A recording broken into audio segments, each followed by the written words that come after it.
a coalition of 17 states have established a legal defense fund uh, exceeding $78 million, by the way, to challenge executive orders they consider unconstitutional.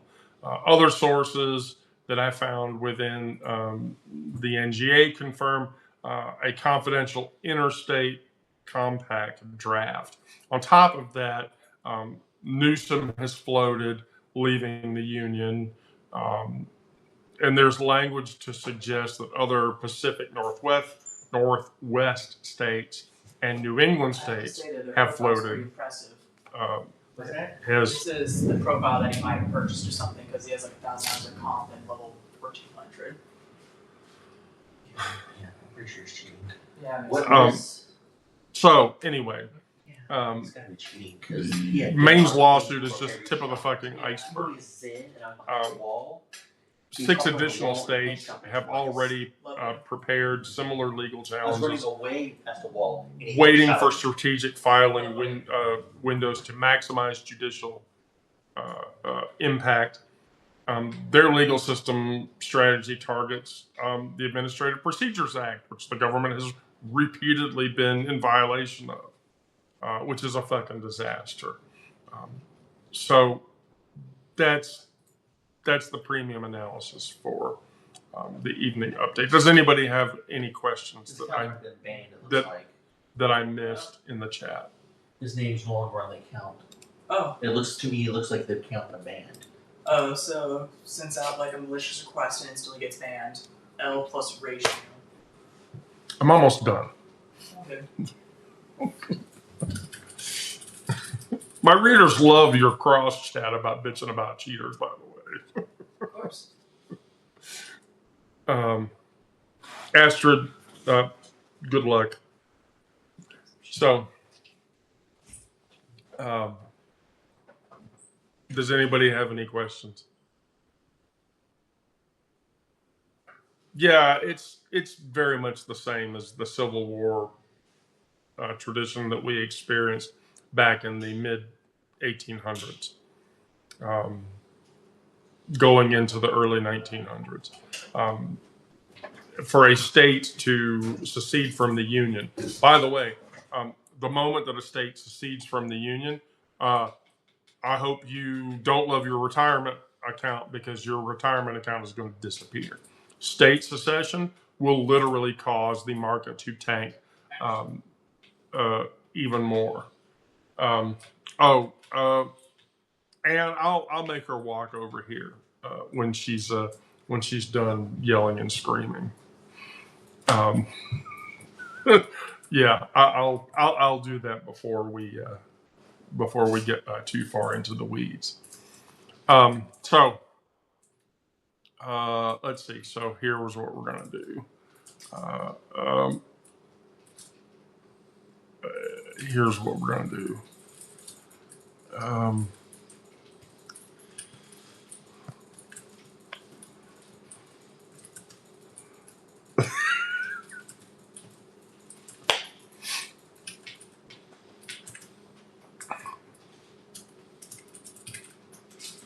Come on, Elaine. Don't be ducking me. Don't be ducking my ass.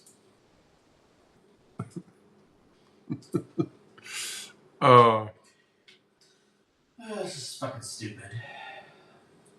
I mean, Ceausescu, really? I mean, not Pol Pot or Milosevic or whatever.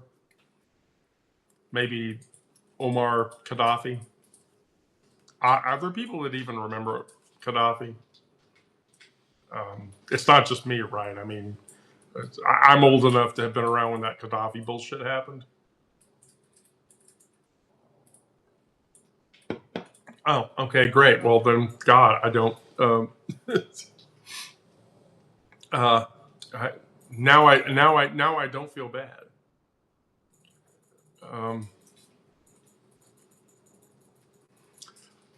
Yeah, but Rouser, I think you actually spell Gaddafi with a Q in the native tongue or something. Yeah, I'm an old cranky bitch. I'm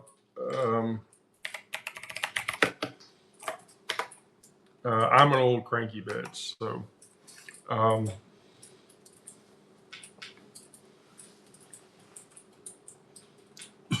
Yeah, I figured you probably did. I mean, most people do. Um, so I have a trans article to read through, and does everybody want to hear this?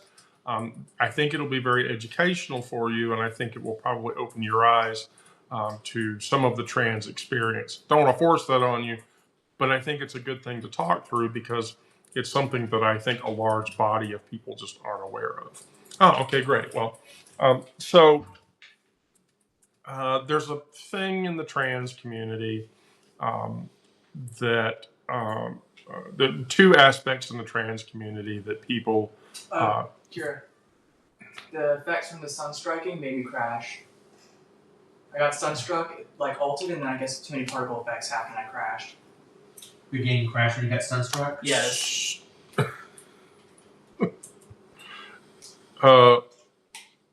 Yeah, Elaine, you're ducking me. I don't. It's bullshit.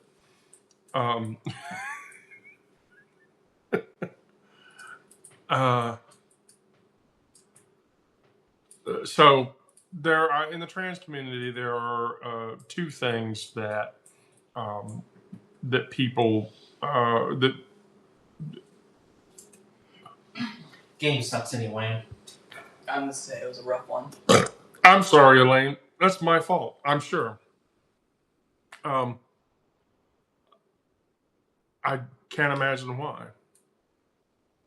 I'm just gonna keep trying until you. I know that you're just trying to dodge me because you don't want to talk to me because you know you're being fucking shitty about it. That's fine.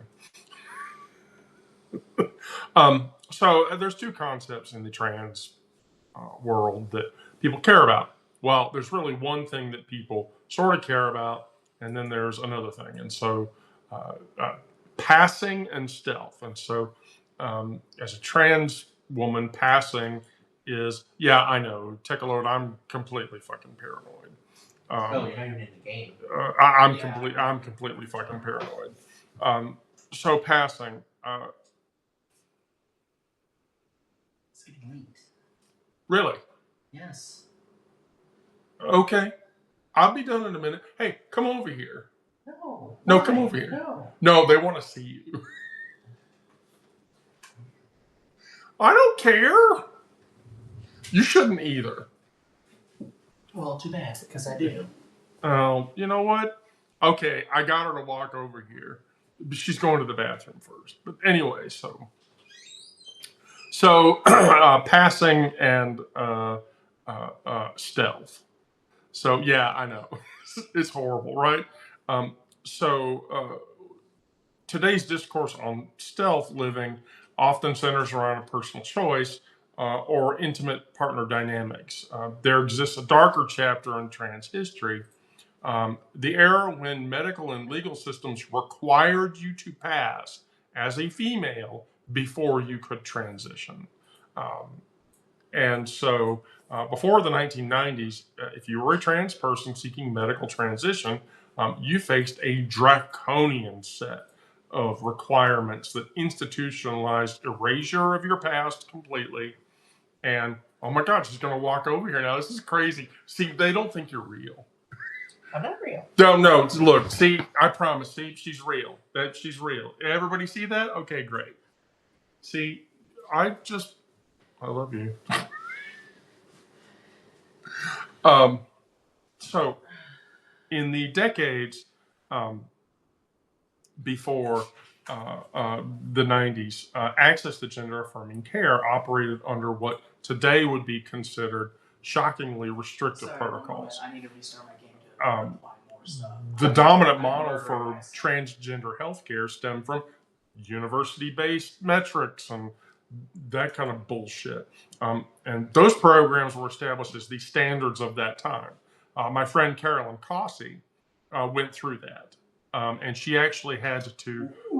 Oh, by the way, hey, my readers think you're really pretty. Fuck off. Fuck off. Okay. Anyway, so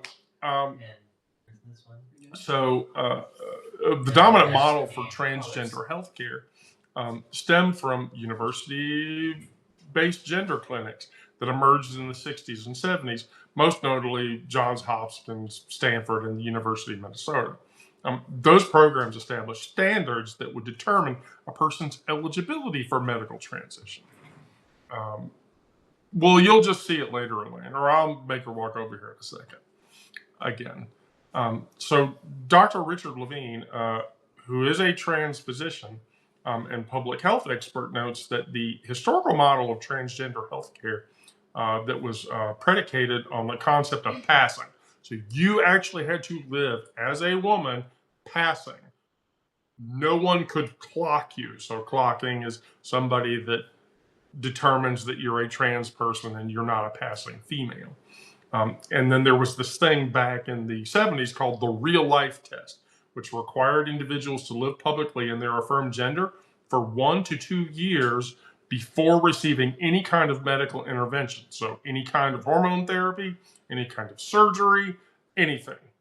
Without the benefit of any of those hormones or surgeries to help you pass, you had to pass in addition. This created a cruel catch-22. Trans women had to successfully navigate society as women without medical support that would facilitate social acceptance while being evaluated on how they disappeared into the female population. I mean, I don't know, from my personal experience, I can't tell you that my chest did not become womanly until I'd been on hormone replacement therapy for, 2 years. Right. So the legal contracts were disastrous. So you had to sign name and identity severance agreements. So you were required to sign contracts agreeing to completely sever ties with anyone who knew you pre-transition, including your family. So you had to cut your family completely out because they knew that you were one gender before you were the other gender. You had to geographically relocate. You had to sign non-disclosure agreements prohibiting any kind of identification as your previous gender or that you were ever the previous gender. You had to sign a sterilization contract. Many jurisdictions required legal agreements confirming the individual's understanding that transition would result in sterilization, sometimes framing this as a desirable outcome rather than a potential side effect, because if people sterilized, then they couldn't reproduce and have kids who could also be trans. And then you had media blackout agreements. Patients often signed NDAs never to speak to the media or publicly about their transgender status or their transition experience. This is what it was like being a trans woman in the 60s, 70s, and 80s. Joanne Meyerowitz, a historian and author of How Sex Changed, the History of Transsexuality in the United States, has observed in her book that these agreements effectively created a legal framework for enforced closeting, transforming a deeply personal aspect of identity into a contractual agreement that made you completely go away. And we talked about this. Carolyn Cossey, she went through all that, and then in the mid-'80s, she went on Geraldo and she told everybody that she was a man, and she violated all of her agreements, and she ruined her fucking Hollywood, prospects. And by the way, this was a trans woman who had been a Bond girl, and she had been a Playboy centerfold, full nude, and was a fully transitioned woman, and they couldn't tell, and nobody, what the fuck. So the consequence of non-compliance, immediate termination of all medical care, legal action for breach of contract, removal from research programs that provided you the hormones that you needed, public exposure by very medical institutions sworn to protect your privacy, and in some cases, criminal charges that would land you in jail. Susan Stryker, who is a well-known transgender historian, explained that the medical establishment held transition-related care hostage to compliance with their vision that a successful transgender life meant that you completely disappeared into the gender you transitioned into.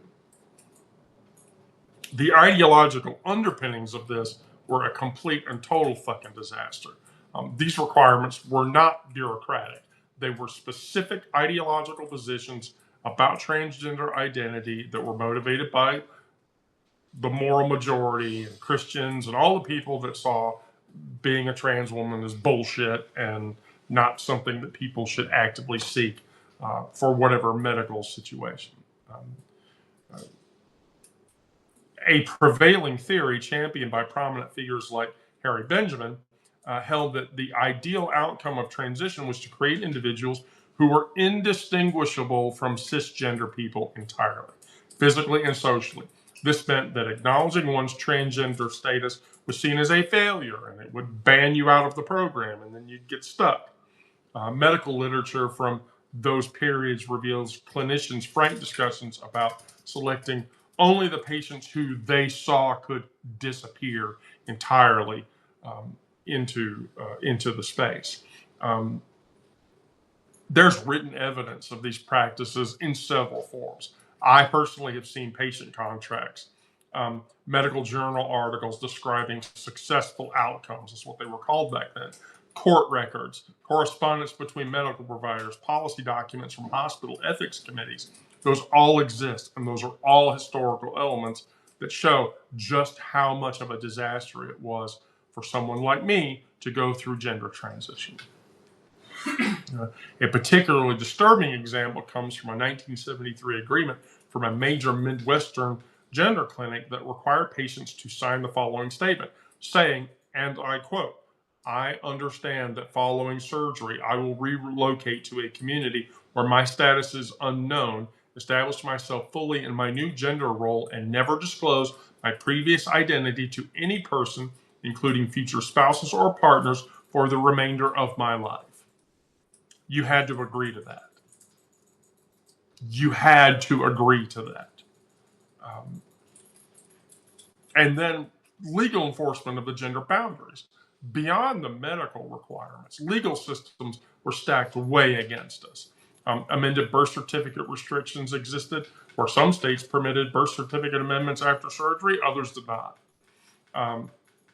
Marriage prohibitions, legal agreements often specifically stated that individuals could face fraud charges if they married without disclosing their transgender status, which was a catch. It was a catch-22. Reveal that you're transgender and violate your NDA, or don't get married. Employment disclosure requirements. Some jurisdictions require disclosure of transgender status for certain employment states. That meant that if you wanted a job, you had to disclose that you were trans. Well, you signed an NDA. You can't do that. So you're not going to work. And then immigration restrictions. Of course, all of those were a complete and total disaster. Survivors from that era, and I have talked to a good many. There was Barbara, who is now 72. I won't mention her last name. She transitioned in 77. Her statement was, I signed papers agreeing that I would never tell anyone, not my future husband, not any doctor I might see later in life. When I developed prostate cancer at 65, I was terrified to tell my urologist about my history. The agreement I signed decades earlier was still legally binding. Another trans woman, Margaret, I won't mention her last name, 68, who transitioned in 1982. The clinic made me sign a paper promising I'd move with at least 100 miles away from anyone who knew me before. I lost my entire support system overnight because some doctor decided that was what would make me successful. I couldn't even tell my new friends why I never talked about my childhood, because talking about my childhood would mean I would have to reveal that I was a trans person. And then Janet, who was also 74 and transitioned in the mid-70s, I was given legal paper stating that I could be removed from the program if I was found associating with other transgender people or attending support groups. The message was clear. Being trans was something to be hidden and overcome, not embraced as part of my identity. So, the shift away from mandated stealth and passing. That rigid and legal framework began to crack in the 80s because trans women like me got tired of fucking hiding it. And so transgender activism started up. The AIDS crisis advocacy ramped up. Feminist critiques started to surface. Legal challenges happened, and then increased visibility. So, like I said, in Carolyn Cossey's case, in the mid to late 80s, she just went on Geraldo and she said, fuck it.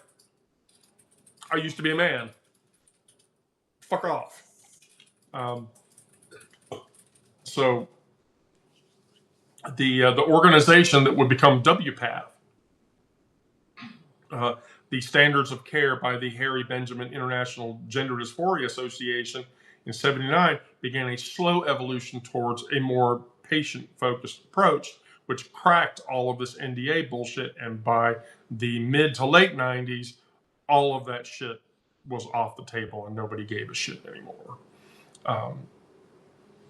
So the shift from legally mandated, stealth to personal choice represents a significant evolution. And yes, Lynn, that's the thing that I am worried about. Is I think the regime is headed back towards trying to push trans persons into being stealth and just disappearing into society. While individuals today may choose stealth living for personal reasons or preference, it isn't forced like it used to be. But the thing that I am desperately afraid of is, yes, we're going to be forced into hiding again. And they're going to shove us back into closets. And I mean, I don't know. Me passing is a challenge. If I get up and I put my wig on right, and I do my makeup on right, then yeah, I look presentable. I mean, when I do go to the nines to not appear as naturally as I do now, I can pass ish. But it's hard. It's a challenge. And there are some days, I don't entirely pull it off. And I've been clocked before. I've had people in public tell me, you're a man. Well, no, I'm not. But what the fuck? Right. There she goes again. I do my lives in the office where she can do that because it's fun. So, does anybody have any questions? Now, of course, after having had this education session, I'm certain that people are going to have trans questions. So if you have a trans question, ask it. I would venture to guess there are probably a number of trans persons who are in this chat, not just me, who would make a comment. So you're certainly welcome to ask any question you would like, and I will answer it. You might not like the answer, but I'll do it anyway.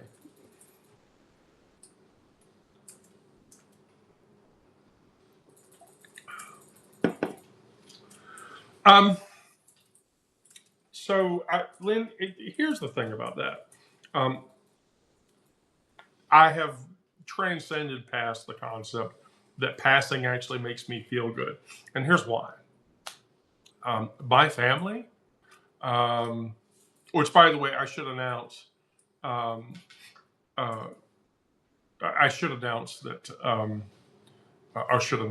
I am going to, the Queer Love Project is going to do an expose on me.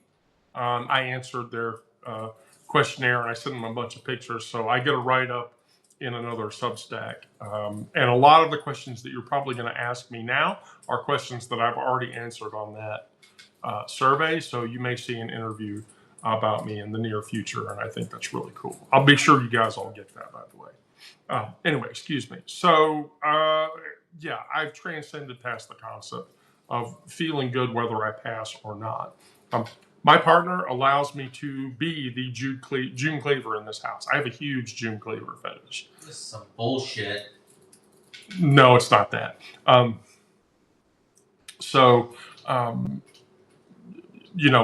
I'm the wife in this house. I'm the mom in this house. And that's purely a psychological aspect for me. And that makes me happy. I mean, yeah, I'm not too displeased that my breasts are much larger for uh, a person who formerly identified as male. I'm not going to bitch about that. Do I wish they were a little big? Sure, but you know what? I mean, it, it's a process. We go through it. So, Muddy Bog, what are the attitudes do other countries have? Um, like in Europe, Europe generally trans rights are much better um, overall. Um,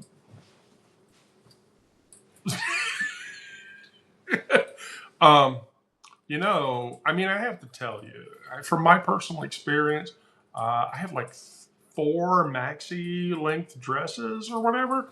They A-line like really wide or whatever. And when I put those on, I feel immensely gorgeous and attractive. So um, I won't I won't lie about that. I won't lie about that. Um, but yeah, generally speaking, in South America, um, attitudes towards trans persons tend to be positive. Um, in Europe, trans attitudes are generally better overall. And here in the States, I mean, there's pocket communities. Basically like the city of Atlanta, where I live, and Miami, and New York, and Chicago, and San Francisco, and Seattle all have ginormously large queer and trans communities. And there's pockets of support that exist in those cities.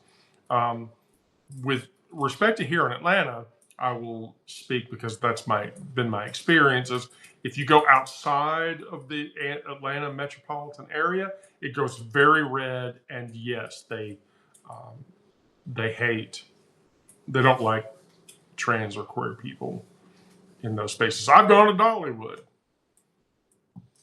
and been threatened with bodily harm.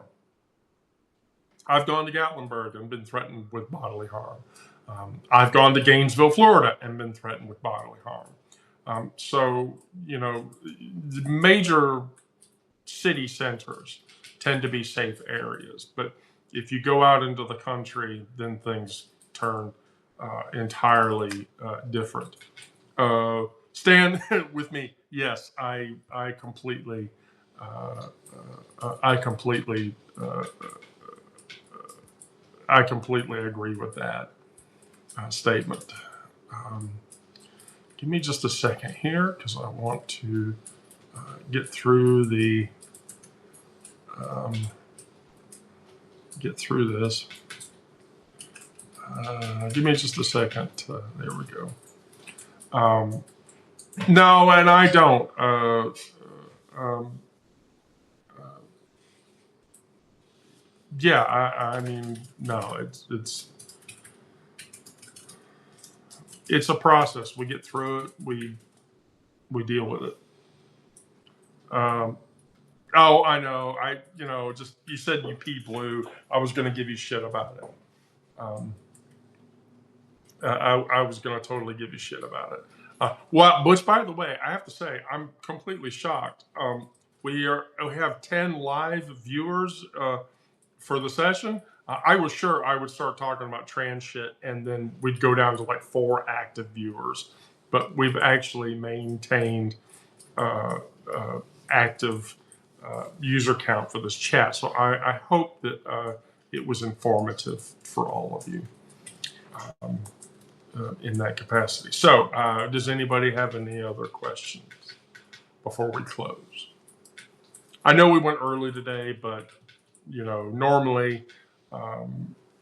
What the fuck? Yeah, she's doing it again.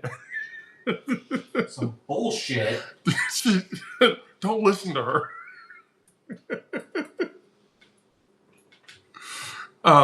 Rouser, thank you. I'm very. Stand with me. I will I will post the live for everybody to watch on the domain. So if you are a reader, please join the publication. What? So that is also bullshit. um, Unbelievable bullshit.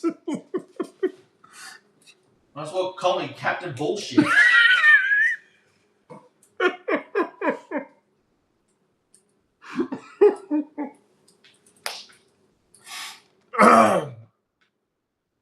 Yeah, she's having a bad day. She's playing Overwatch, and yeah, hey Kira, Elaine's just telling you to let it out. What is this bullshit? Oh gosh, heavens! Oh, this is where I live. I live here. Oh. Okay, so with that, then we'll close. So I want to tell everybody, thank you. If you're a paid subscriber to the sub, thank you for being a paid subscriber to the sub. As I have repeatedly stated, I am a fired for being trans woman, IT professional. If you're a paid subscriber, you're actually helping me get through a transitional phase in my life. If you're a free subscriber, thank you for being a free subscriber and continue sharing my stuff with other people. More readers means more information, more sharing, and more positive experiences for everybody. And then if you're not a subscriber, please consider subscribing. I trust that you will not be disappointed with our content. I want you to all know that you're all loved, you're all valid. We all need each other to get through this experience that we're experiencing. And 4 years from now, when the shit's over and we're in a better place, I hope that when I get on live, we're just talking about the daily meditation and normal therapeutic activities, and we don't have to bitch and piss and moan about how the world's falling apart. I would really just like to report on things that are soothing and happy to everybody. But regardless, I want you all to be safe. If you're not in a safe space, do what you can to get into a safe space. If you need help, contact one of us. We're all available. We're all friends here. We all have resources. If you're in a safe space, stay in your safe space. Stupid Olari. God, you're a fucking idiot. I know, it's magical, right? Even my cat coughed at that. So if you're in a safe space, stay there.